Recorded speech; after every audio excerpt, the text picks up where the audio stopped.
Guys, আপনাদের সাথে আজকে আমি একটা গোপন কথা বলবো।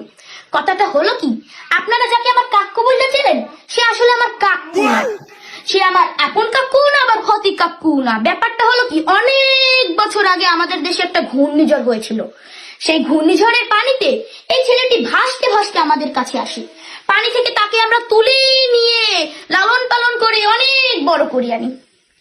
এক কথায় বলতে গেলে সে আমাদের পয়সা পাওয়া পাল্লক কাকু। আরে মা, তুই এত কিছু কেমনে জানো?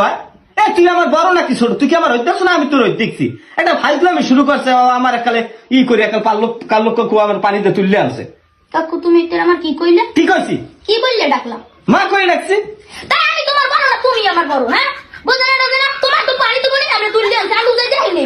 তাহলে তুমি গাবলা করে ভাসতে ভাসতে আইছো, আর আমরা হেলে করে তুললে না তোমার বড় করছি লালন পালন করে। খালি আমরা যে কথা কয় আমি তোমার বড় না, মা হইলে আইছি তুমি আমার বল, আমি তোমার বড় না, খালি আসু বলতে কথা কয়, বুঝে না?